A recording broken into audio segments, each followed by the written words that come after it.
It was a golden Sunday afternoon in early spring when Emma Grace Holloway, age 6, and her grandfather Walter Holloway, age 74, stepped barefoot onto the back field of their Iowa farmhouse. The yard, wide and gently sloping, met the tall grass like an ocean kisses the shore. Emma wore white overalls and a pink ribbon in her curls. Walter, with his white hair, suspenders, and bent knees, held a red plastic Frisbee in one hand and the other stretched toward his granddaughter. "Ready?" "Pumpkin," Emma grinned, her dimples deep. "I was born ready, Grandpa." With a whistle of air, the Frisbee soared, turning once, twice, and slicing across the sky. Emma squealed, running after it. The sun warmed the field. The wind paused, and the Frisbee never came down. That was the last time anyone saw them. When Emma's mother, Caroline Holloway, stepped onto the porch 10 minutes later to call them in for lunch, the field was empty. No footprints, no Frisbee, no Walter, no Emma, just silence. The town of Red Willow erupted into a frenzy. Search parties combed every inch of the field and surrounding woods. Drones, bloodhounds, aerial photography, FBI interviews, psychic consultations. Nothing. The only strange detail, a perfectly round patch of earth, about 4 feet wide, where the grass was inexplicably dead, as if scorched from above or drained from below. Right where Emma was last seen reaching for the Frisbee, but no scorch marks, no chemical trace. The news called it the vanishing of Red Willow. 15 years passed. The Holloway property changed hands. The barn collapsed. The house aged with dust and rot. Caroline never left town. She ran a small bookstore and visited the field every year on Emma's birthday, laying pink tulips in the center of the same lifeless patch of earth. Over time, the public lost interest, but the land did not forget. In the summer of 2023, a film student named Liam Porter, researching unsolved cold cases for his thesis on unexplained disappearances in rural America, came across the Holloway case. Something about the symmetry of it, the Frisbee, the patch of earth, the clear default to perfect, to be random. Liam received permission to survey the property, now uninhabited and bank-owned. Armed with a ground-penetrating radar scanner, he explored the field where Emma and Walter had vanished. At precisely 2:15 p.m., the scanner registered a circular anomaly 4 feet underground, directly beneath the original scorched spot. He dug cautiously. 3 hours later, Liam uncovered a small metal dinner bell, rusted but intact.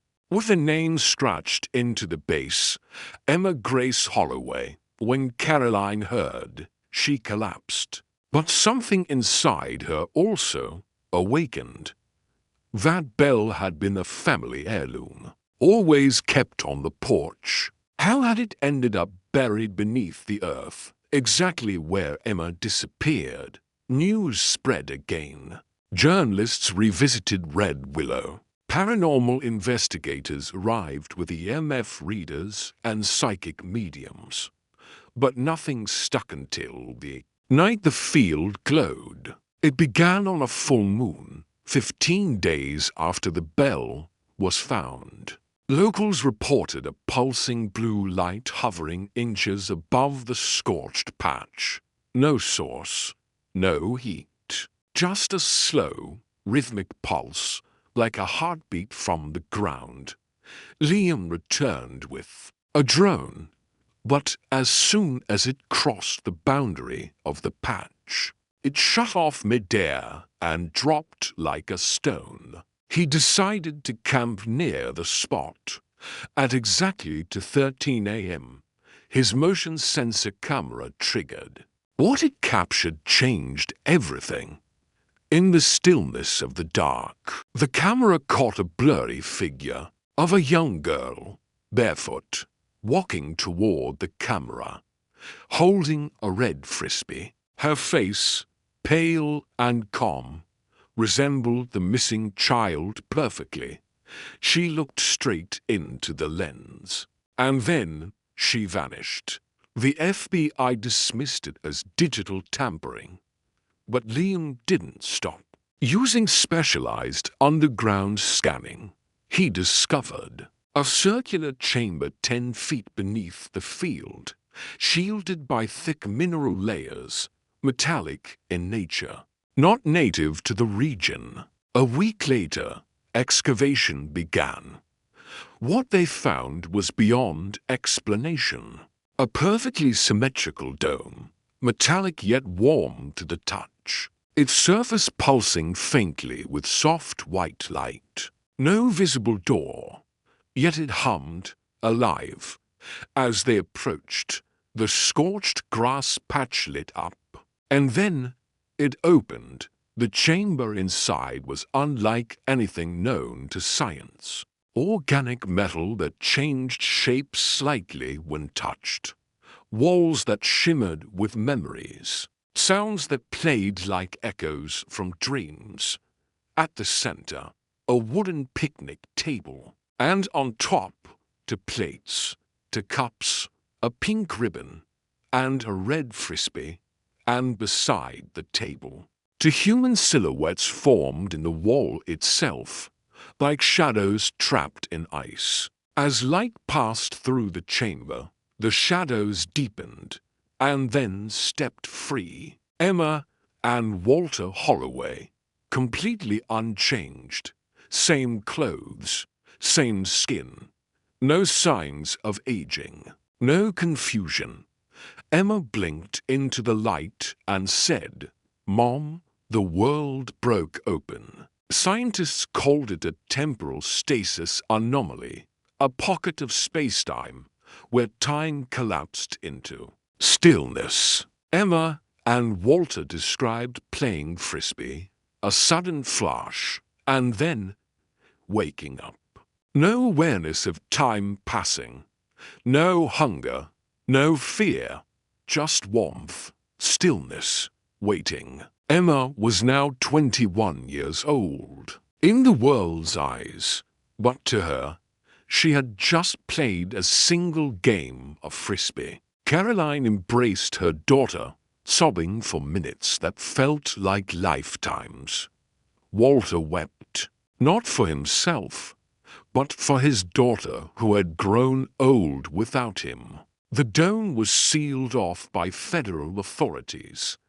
Emma and Walter were taken into protective custody, examined by dozens of specialists, questioned, tested, and observed. But nothing could explain how their cells hadn't aged, how they remembered nothing unusual, how time had simply stopped for them. Liam received a letter a month later. No return address. Inside was a single photo, the field at sunset. In the center, a new scorch mark had appeared. Smaller, perfectly round, beneath it, in faded ink. One phrase had been handwritten.